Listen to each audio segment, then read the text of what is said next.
All right, guys. Hello, hello, hello. Just doing a quick sound check.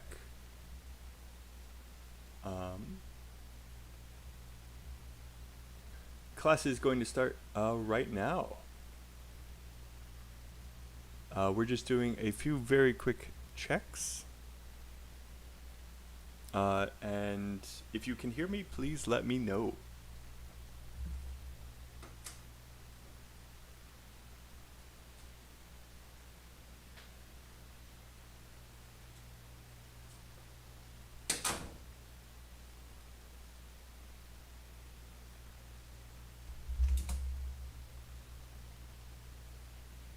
Hello, hello, hello.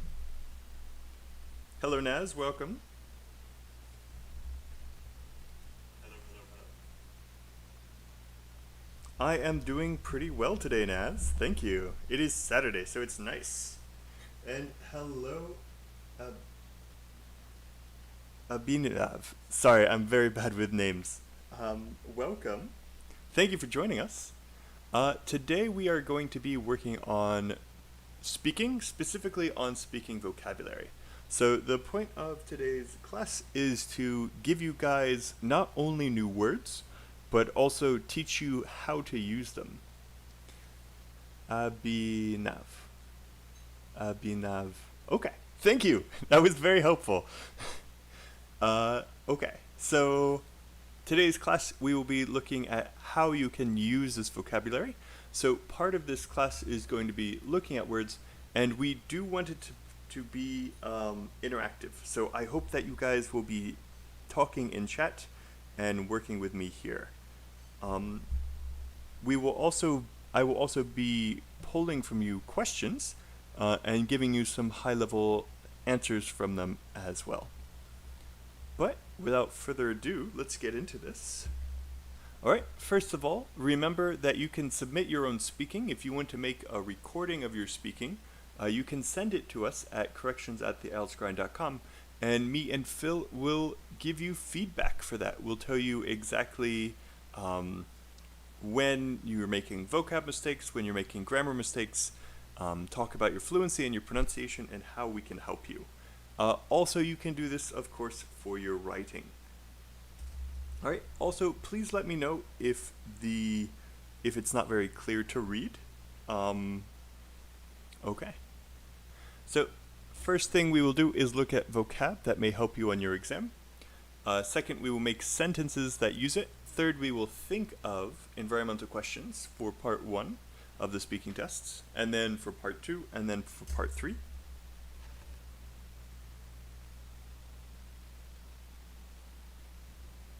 Okay, and you guys are saying I am a little quiet, so I will boost the sound a little bit.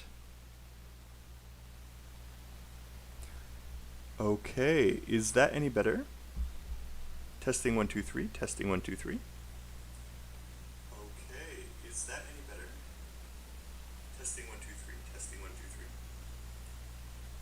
Okay, is that any better? All right. So,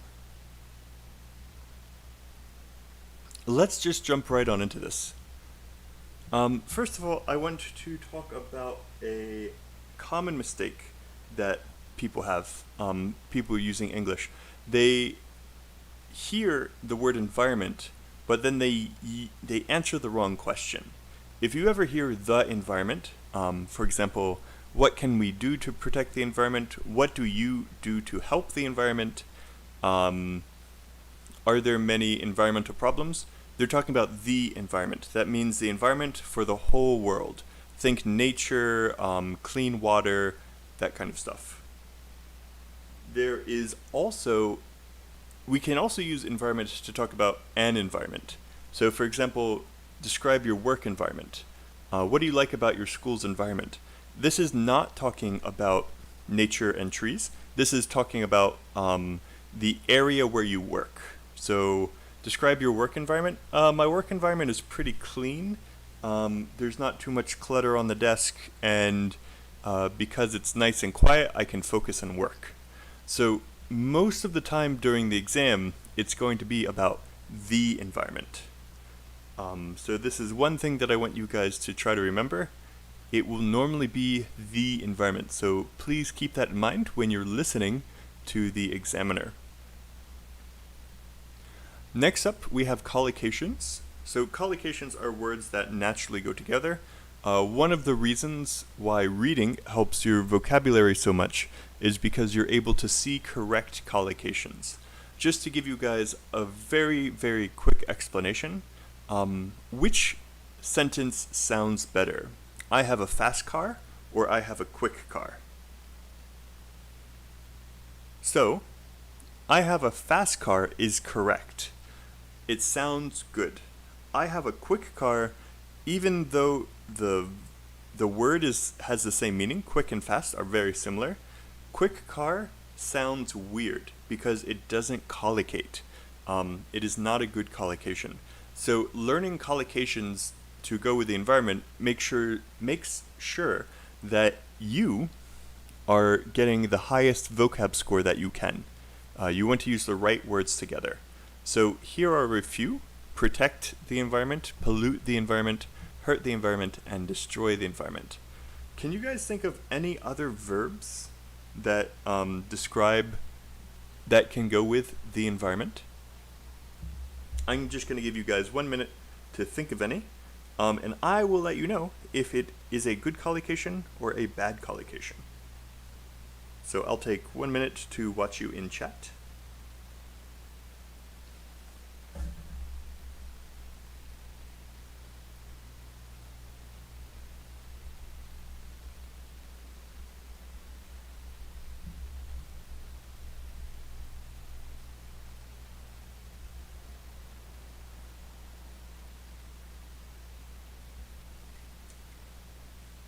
By the way, I do hope that this can be interactive. I hope that you guys can give some answers, because this is a live class. This is how you learn.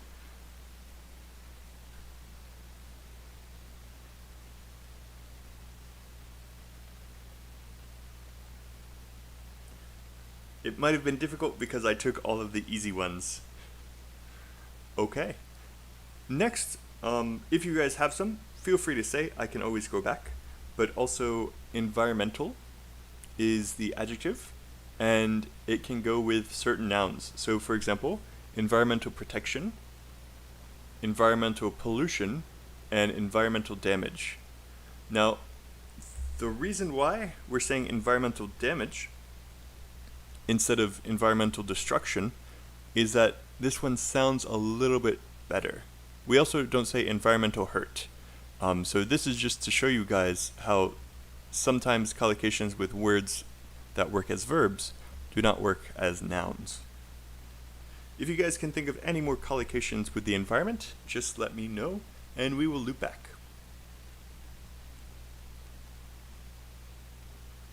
But let's continue. Collocations with pollution. So, you guys probably know water pollution, but do you guys know noise pollution? Or light pollution?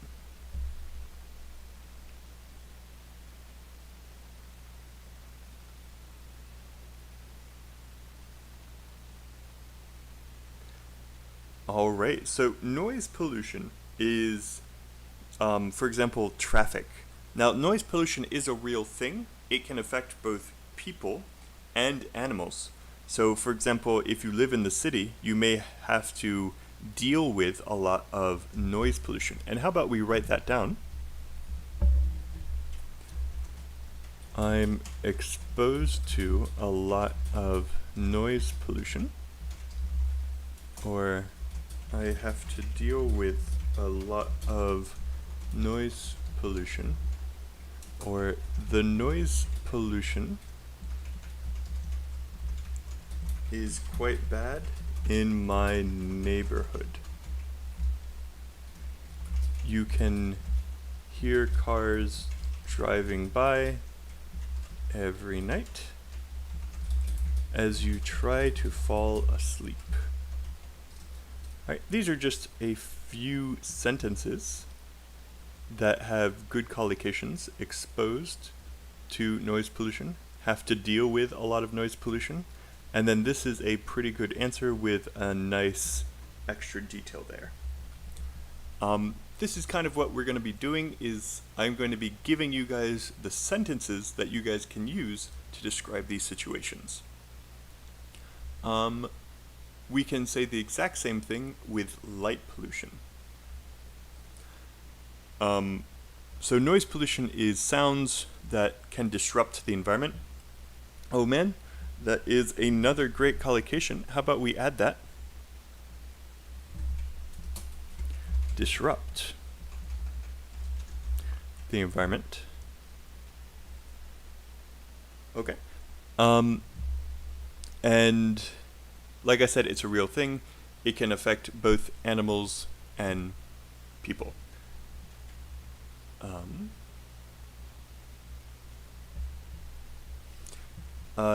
Also, light pollution. Light pollution is when there's light when there shouldn't be. So light pollution is usually used in two different situations. It can be used to describe like a city where it may affect animals. Just to give you another example, many animals are negatively affected by the light pollution. And just so that you guys are able to follow along in case the screen is blurry, I'm going to set this up so that in the live stream you guys can follow along and see the document right here. So now in the description,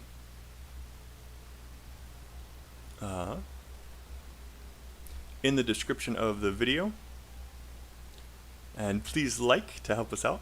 In the description of the video, you guys can see the link right here. If you click it, you can see all of the sentences yourself. So I hope that this is helpful for you guys. All right. By the way, again, thank you for watching, but let's continue. Many animals are negatively affected by light pollution. For example, many bats will have their may not know when to hunt because of the lights along the roads. Alright, so light pollution can affect animals, but it can also affect astronomy. Astronomy is the science of studying the stars, or looking at the stars. So many astronomers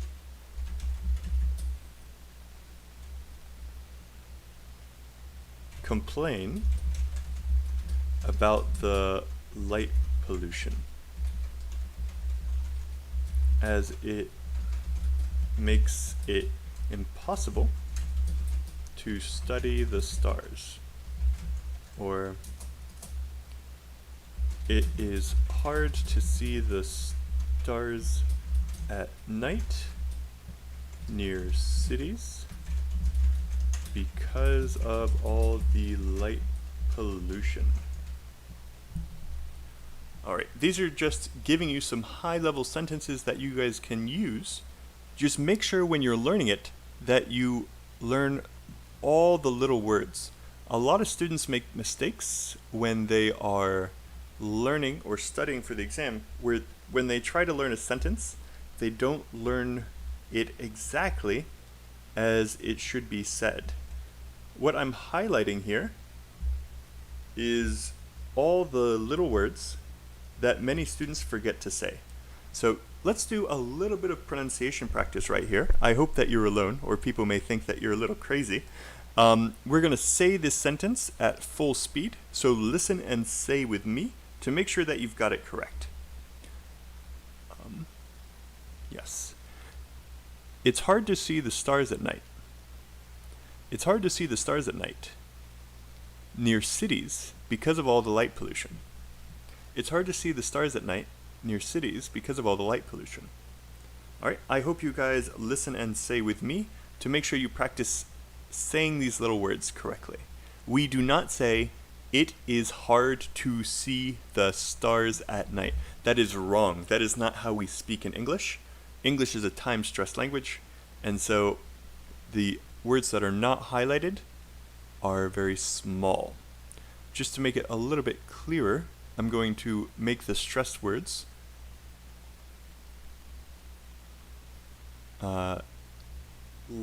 highlighted in a different color to make it even clearer.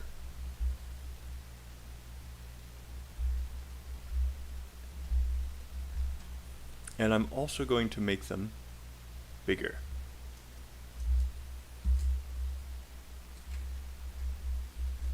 Hopefully this will make it easier to understand why it's so difficult to have a good pronunciation score. It's because a lot of students don't say it the way a native speaker would. And this is probably like so. So, it's hard to see the stars at night. It's hard to see the stars at night in your cities because of all the light pollution. Because of all the light pollution. Of all the light pollution.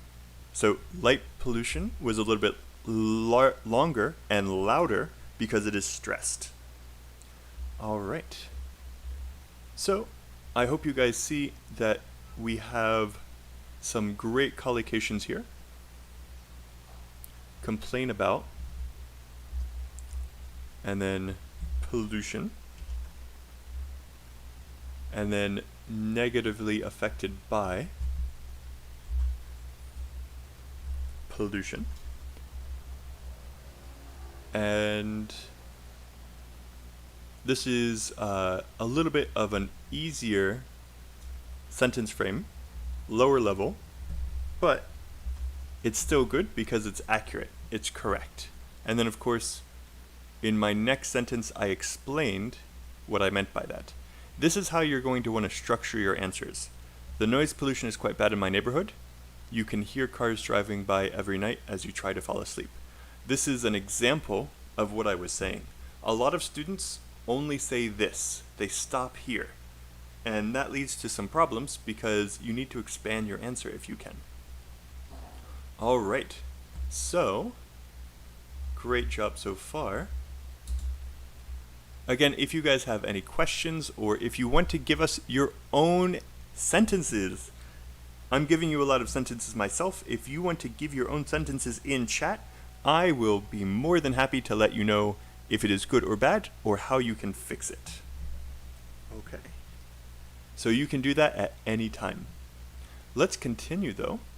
So we have collocations with pollution, noise, water, light. What about if we were saying that something was polluted?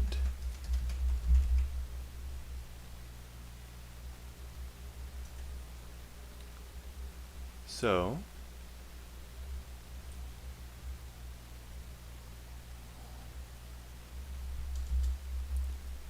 how would we say this? Anybody have any ideas? Just let me know in chat. So we could say the water was polluted. I don't know why I always miss O. But you can also say the soils was polluted. If you wanted a synonym, you could say contaminated. To go a little bit farther down this one, I want to show you how you can expand it. You could also say the soil was contaminated with heavy metals. So if you know exactly how something can be polluted, you can add that here.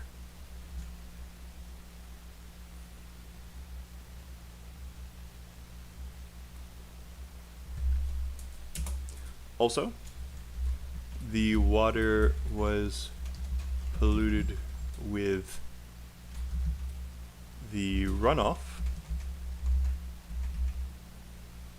or, yep, with the runoff from the nearby factory or the nearby farm.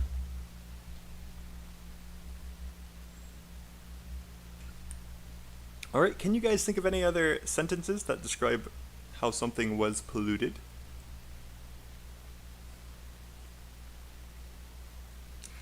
Shy group today, or I'm not waiting long enough. I'm sorry, guys. It is a little bit awkward waiting with the delay. But again, if you guys want to ask any questions or give any sentences, put them right in the chat. I will be more than happy to take them and talk about them here. So this is how we use the word pollution. Again, just so that you guys don't make any mistakes, water pollution. So this is what kind of pollution there is. All right, so water pollution, noise pollution, light pollution, and things can be polluted. Water can be polluted or contaminated. Contaminated is a little bit nicer. It has a slightly different meaning, but they both work here. Yeah, let's keep going. Hi, welcome, Tao. Thanks for joining. Glad you're saying hi from Vietnam. If you have any questions or if you want to give your own sentences, go ahead and put them in, and I will let you know if they are okay or not. All right, let's keep going. Let's look at these natural disasters. Yes. And it looks like Phil is also watching, so be sure to say hi to Phil. Phil is in the chat and will be happy to talk to you guys. So next up, we have natural disasters. I'm going to give you guys 1 minute to look at these and tell me what natural disasters they are. And then, of course, we will label them. So just take 1 minute, take a look at them. Do you know what these are? Let me know. And Phil, I'm going to, if you wouldn't mind telling me when the minute or 2 minutes is up, and then after that 1 or 2 minutes, give your own answers so I know when the delay has ended.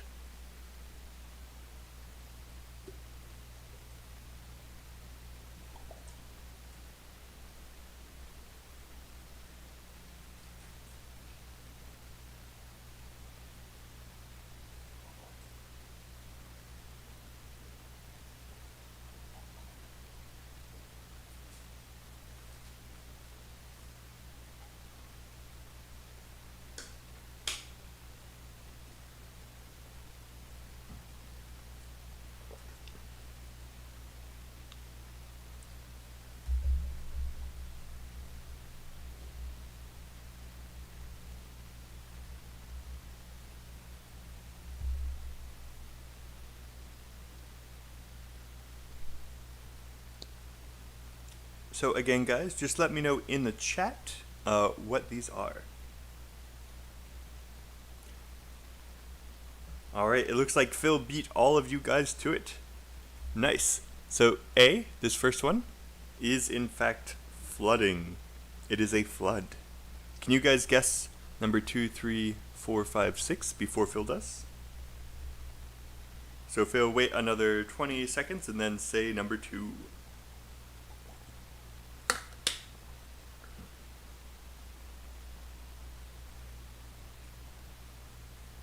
And I hope you guys can beat Phil. Phil is very slow.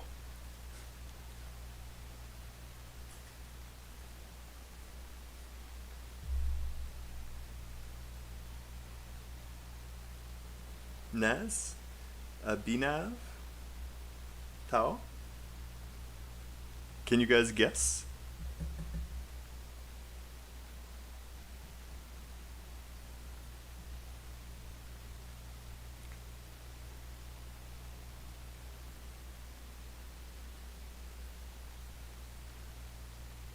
Alright guys, so let's keep going. 15 likes, that's crazy! So there are clearly a lot of people who are liking this video, but I don't see you in chat. Please say hello when you can, and I do recommend that if you're watching this live stream a little bit slowly, like you started after we started, I actually recommend that you guys jump to live. That way you can interact with us. And I promise you it's a lot more fun. If you guys are watching it in the past, like it's not live right now, this is something that you could do after the live stream is over. The great thing about live streams is that you have live interaction. You can talk to us and we can respond to you. So I recommend for this live stream and all live streams in the future that you sit with us live instead of watching it in the past. All right, guys, it looks like Phil has beaten all of you guys. Oh, you should be so ashamed. Yes, number 2 is an avalanche. Number 3 is an earthquake. Number 4 is a landslide. It actually looks like a mudslide. They are very similar, but a mudslide is caused by water, specifically. A mudslide is a kind of landslide. By the way, also for avalanche, number 2, this avalanche is caused by snow coming down a mountain, but we can also use it to describe rocks falling. We call those a rock fall, but you can also have an avalanche that comes from rocks. You know, if you're at the top of a mountain and you drop one pebble and the pebble hits another pebble and those pebbles hit some rocks and the rocks start falling and then the rocks hit a boulder, which is a very big rock, and then they all come down the mountain and cause a lot of damage. That is also an avalanche or a rock slide. All right. And sorry, Phil, how dare you get this wrong? What kind of native speaker are you? This is a forest fire, just like they were having in Western US and Australia last year. And this last one is a tsunami, which is different from a flood. Another thing that we've missed is hurricanes or tsunamis. Hurricanes or typhoons. In the US, they're called hurricanes. In Asia, they are called typhoons. They are very big storms. Let me just bring up a picture really fast. So this is a hurricane. You guys probably know it as a typhoon. And there's one more natural disaster I want to point out to you. Tornado. This is our tornado. These are all tornadoes. Okay. Really big tornadoes are called twisters. And what's really weird is that in the UK, they call these tornadoes hurricanes. So you've got to be careful. If you say that you're stuck in a hurricane in the UK, it's very different than if you're stuck in a hurricane in the US. They are both terrible, but one of them is much, much worse. Yes. Okay. The people in the UK probably call them hurricanes because they don't have them. Isn't that right, Phil? Do you not have any tornadoes? So lucky. Very scary. Okay. So, and by the way, down here, this is a good picture of Tornado Alley. Tornado Alley is a place with a ton of tornadoes. So this whole area is famous for having lots of tornadoes because it's very flat. Now, what we just did here is what a lot of teachers do in their classes, and then they finish. They say, okay, here are some natural disasters. You have the vocabulary. However, I want to tell you that this is not enough. It's great that you know these words. This is what we say having a broad but shallow vocabulary. You know a lot of words, but you don't know how to use them. If I said, tell me about an earthquake in your country, or tell me about a typhoon or a hurricane in your country, can you say many sentences? Can you say many words that are connected to that? You'll probably have some trouble, which is why that's what we're going to do right now. So right now, I want you to tell me in chat. We're going to choose one or two of these natural disasters, and that includes hurricanes and tornadoes. And I want you guys to tell me which one do you guys want me to go in depth with? Which one do you want me to show you good collocations and good sentences that you can use to describe it? So I'm going to give you guys 1 minute to choose one. And Phil, if you would please be my timer. After 1 minute, just say in chat which one you want. And if no one else chooses one, then Phil, you have the power.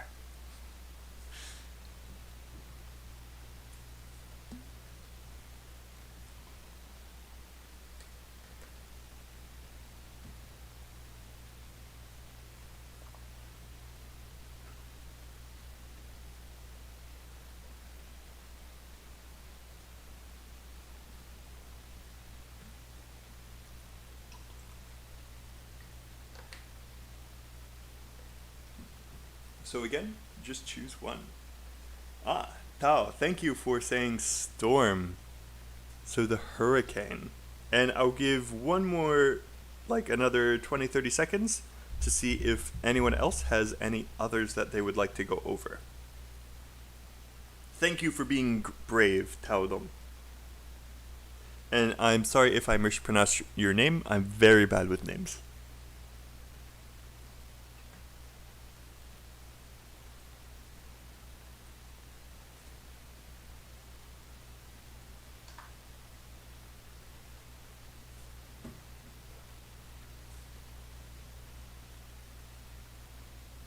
All right, remember, Phil, after a fair amount of time, say which one you want to do.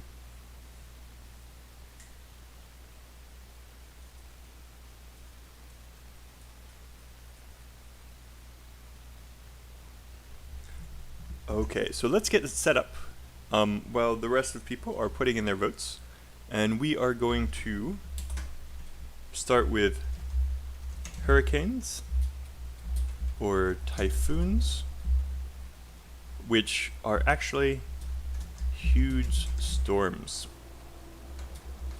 Okay, this is a pretty safe one to choose, this one and earthquakes, because hurricanes and typhoons are found, and flooding. Thank you, Vivia Uni. And Phil, I'm sorry, you were too slow, so we are not going to do tsunamis. We are going to do flooding and hurricane and typhoons. So this will be for hurricanes and typhoons, and this will be for floods / flooding. Okay.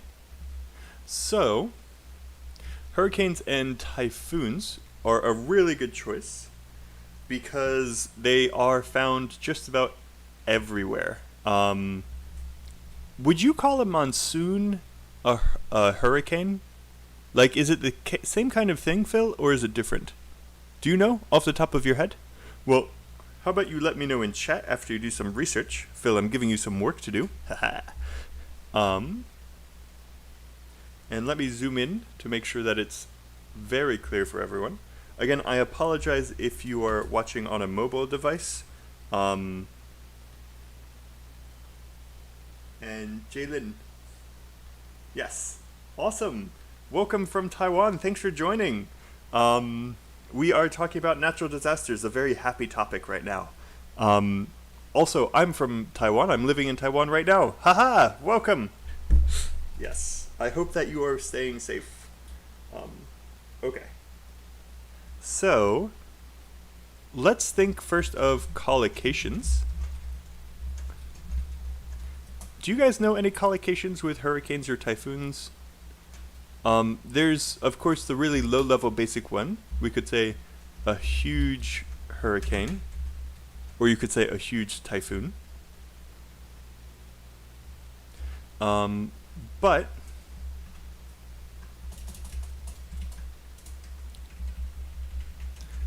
there's a lot higher level vocabulary that you can use here.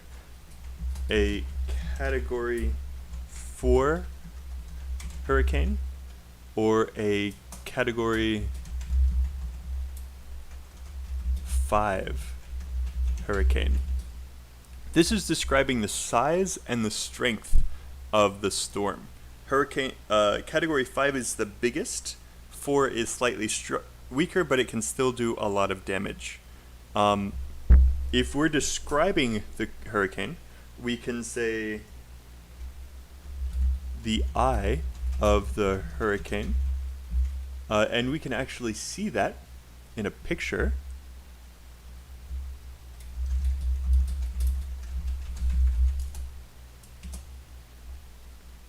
And it's the spot. If you're looking at a storm, it's very clear, just it's the hole in the middle. Okay. By the way, one thing that you want to try to do is use paraphrasing, especially if it's a high-level word, so that you can... Ooh, a destructive hurricane. A hugely destructive hurricane. Oh, what's the name of a... you can also say the name of the hurricane. Hurricane Andrew. So these are things that a native speaker would know and say. So let's say that you need a very high score, like a 8 or a 9. Using the name of the hurricane shows that you have a deep understanding of this vocabulary. For example, you could say, I was in Florida when Hurricane Andrew hit, and I'm sorry, I'm about to... Oh. Jeez, I'm so sorry, that was a terrible sneeze. I hope I didn't scare anyone. Yes, and happy to help, by the way. And thank you, Phil. People tell me that my sneezes are dangerous. It sounds like someone is dying, so I apologize for that, for my dangerous sneezes. Yes. So I was in Florida when Hurricane Andrew hit, and it... Phil, can you help me out here? A path of destruction. I want to use this. It... there was a path of destruction left in its wake. If I wanted to say that a bit lower level, I would say I was in Florida when during, to use lower level stuff to make sure everyone understands, during Hurricane Andrew in 2007 or 8, I don't know, it destroyed my entire neighborhood.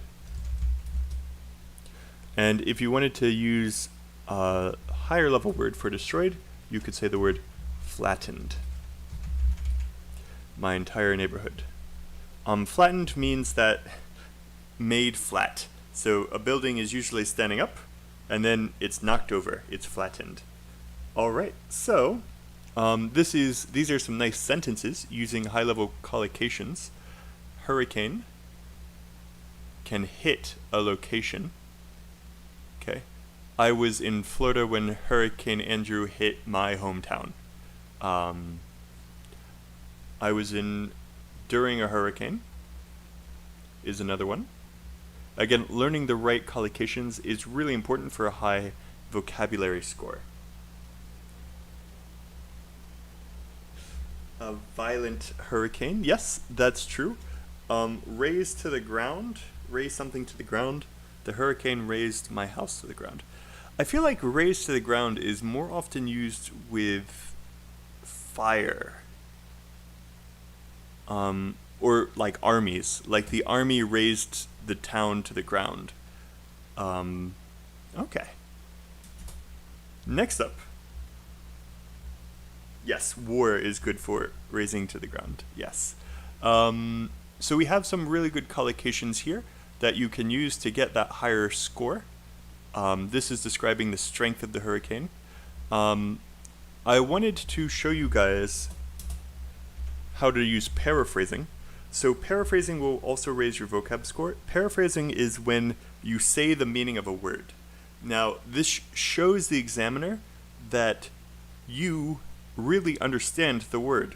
A lot of times, if a student just says a high-level word, the examiner doesn't always know that you understand what it means or how it's used. But if you use paraphrasing, it shows that.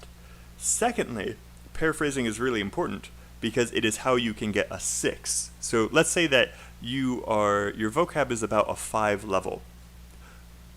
But you're trying to use higher level words, which you need for a 6. But remember, the difference between a 5 and a 6 in speaking for vocabulary and grammar is you are trying to use higher level stuff, except you make so many mistakes that the examiner can't understand you, so that's a 5. If you use high level stuff, you have mistakes, but the examiner can understand you, that is a 6. So paraphrasing is a nice little safety tool. It will help you. If you use a high-level word, you make some mistakes when you're using it, but then you paraphrase and you show that you really know the meaning of the word, it can help you get that 6. So paraphrasing will help you at all levels. Let's show you some paraphrasing. After about half an hour, as the hurricane was passing overhead, eventually we entered the eye of the hurricane. You know, the middle of the hurricane where it is calm. So what I did right here, apologies for the little spelling mistakes. What I did right here was I used eye of the hurricane, which is the high level vocabulary. Then I used some filler, and this is also signaling language. Signaling words are words that you use to tell the listener some extra information. So you know is a nice little signaling word that says, I am paraphrasing. It's telling you, I'm giving you some extra information that is about the word I just used. And then I said the definition. The middle of the hurricane where it is calm. So this is a great example of paraphrasing.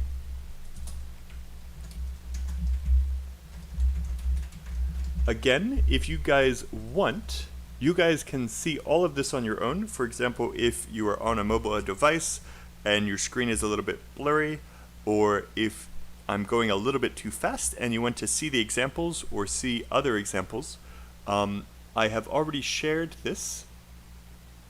So I have copied the link, and it is actually in the description right here.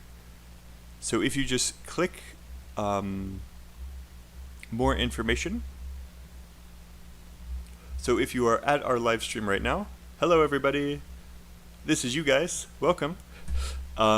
Again, 16 likes. Amazing. Thank you guys for watching. If you guys press show more and then you click here, you guys can see the article yourself. I highly recommend you guys do this if you are behind or if you want to look at things more closely. All right. So, again, paraphrasing is here.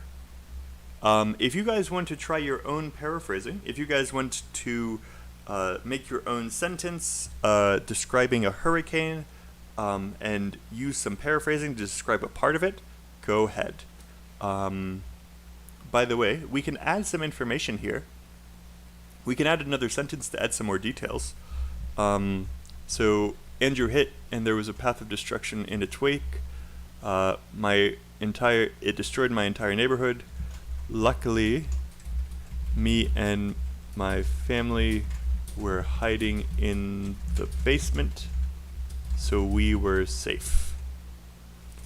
If you wanted to describe the storm itself, you could say it was the biggest hurricane in a century, or it was the biggest hurricane since Hurricane Louisa back in 2010. Or I should probably not have it be in the future. Okay. And you can describe the wind speed as well. During the hurricane, there were wind speeds as high as, I don't know, what's high? 150 miles per hour. Again, this is showing you guys other ways to describe the storm. This is the vocabulary, and this is how you would give that extra information to describe it. It was a huge storm, more than 100 kilometers across. Again, I might be wrong here with how big of a storm it can be. I apologize. Off the top of my head, I don't know this. But just to give you one more nice high-level sentence that you can use, the meteorologist, this is the weatherman, and let's spell it correctly. I don't say this word very often. Or weatherman, said that he had never seen such a destructive storm. Okay, so this is really high level. This is the job of the weatherman. The weatherman is usually not just a weatherman. He's a scientist. He went to school and he learned how to predict the weather. So meteorologist is his job. Also, this is a really nice phrase that you guys can be using on your exam. I had never seen, or he had never seen, such a destructive storm. This is a really nice constructive. This is a really nice little clause that you guys can use, such a adjective storm. So just to give you a few more, and again, you guys can give your own as well. Such a huge storm. Let's make Phil happy. Such a violent storm.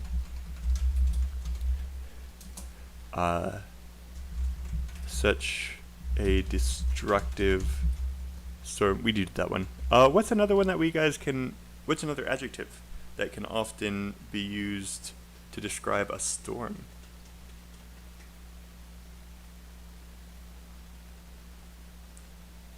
Such a terrible storm. All right, and gale force winds.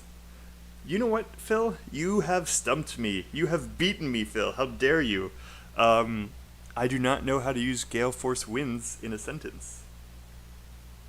Devastating. That's a good one. Oh, yes, for sure.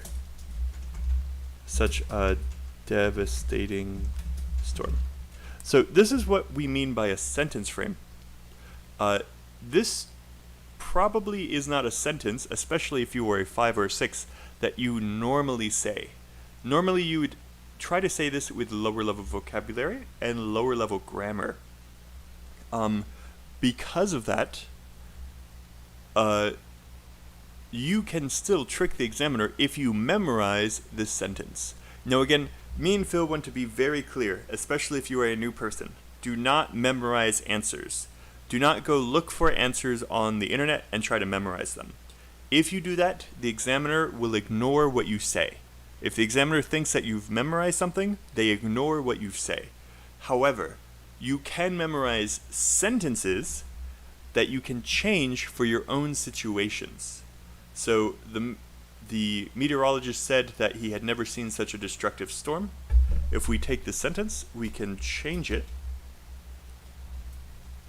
And we can say, the actor or the teacher said that he had never seen such a terrible student. Again, the things that you can change are right here. And as long as you memorize it and you know that you can say the sentence frame and you don't forget the little words like here and here and here, this is a high-level sentence that you guys can use to make your examiner go, "What? What was that?" By the way, Phil has a great sentence here. The gale force winds reaped destruction all over town. That is a beautiful high-level sentence. Phil, just for you, I'm going to throw it in here. The gale force winds reaped destruction all over town. Okay. And I hope that you guys are getting a lot out of this. I hope you guys see that we are going deep. I'm not just telling you, oh, these are some words that you should learn. I'm giving you sentences and collocations that you guys can use in your own speaking and in your own writing. There are some task ones where you need to describe a process or describe what you see, and you may need to describe a storm. If you have this vocabulary, you will be able to do it. So again, though I will give you one more piece of advice here. In part 2, you may be asked to describe a natural disaster. This has come up in previous exams, and they recycle things over time. And if you know that you have to describe a natural disaster, or you may have to describe a natural disaster, you don't really need to study the vocab for all 6 or 7 natural disasters. What I recommend you do is you choose one natural disaster and you go deep so that you know that you have the sentences that you can use to describe the situation. I recommend that you choose a natural disaster that happened in your area that you know about. Maybe there was an earthquake in your country, or an avalanche, or a tsunami, or a hurricane. If you can think of personal experience that you have had, or someone you know have had, you can use those experiences, especially in your part 2, and get a higher score. Now guys, I meant for this to be a short live stream, just a quick speaking one. Do you guys like this speaking live stream? I'll give you guys a minute to say.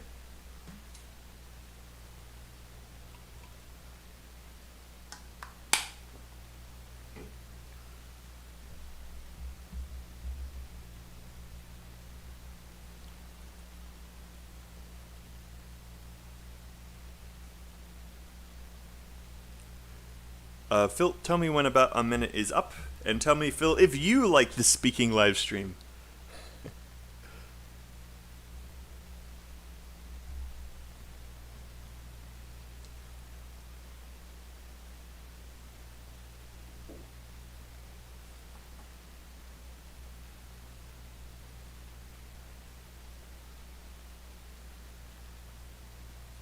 Oh no, Phil, I'm so sad.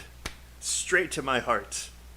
Okay, guys. I see 18 likes, which is fantastic. I don't know how there are 18 likes and 5 people watching. Maybe people were just like, like, bye. We actually don't know how that's working. We think that maybe some people are watching it in the past, and the 5 of you who are watching live are right here and live. Unfortunately, we have run out of time today. I'm so sorry we didn't have time to get to flooding. And so what I want to say is that if you guys are interested in this, thank you so much, Via. That makes me so happy. If you guys are happy with this, we can try to do some more of these. If you found it useful, if you liked it, just let us know in the live stream or in the comments. If you guys want, I have actually only done half of the things I had planned for today, but I need you guys to promise that you guys will be here next time and be interactive. This first part, I can be talking a lot, and it's fine because I'm giving you guys vocabulary and sentences and collocations, but for us to talk about the actual exam question types and things like that, I really need you guys to be helping me come up with questions so that I can answer them. So, how about this? Next week, I will be doing writing live streams on Tuesday, Thursday, and Saturday. And it will be 2 p.m. on Tuesday, my time, which is GMT plus 8. So this is Taiwan time. If you guys don't know if it's your time, just write what time is it in Taiwan in Google, and then it will tell you how much of a difference there is. So on Tuesday and Thursday, it will be at 2 p.m., and on Saturday, it will be at 4 p.m. If you guys really, really like these speaking live streams, on Monday at 2 or 4 p.m., I can do another live stream. But I need you guys to let us know in the comments down below or in the chat. We are also going to have a community poll. The way you can go to our community tab is if you go to the IELTSGrind.com, and then there is a tab right here that says community. We are going to be having a community poll where we will say our schedule. We are going to have a community post where we say our schedule for next week. Please say hi over there and share it with your friends if you have other friends who are studying for the IELTS exam. We are very happy to do this, but we just need more people watching, more of you awesome students, you super students. By the way, Tao, if you would like, I can answer your question right now if you ask it now. Otherwise, if enough people say that they like this speaking, I can do it Monday at 2 p.m. If you guys think that that time doesn't work for you, we could do it next Saturday before or after the writing live stream. Yeah, but thank you guys so much for coming, you super students. Remember, check out our community tab. We are going to have a post with our schedule for next week, with Phil doing live streams at night and me doing live streams during the day every other day. And yeah, thank you guys so much for being with us.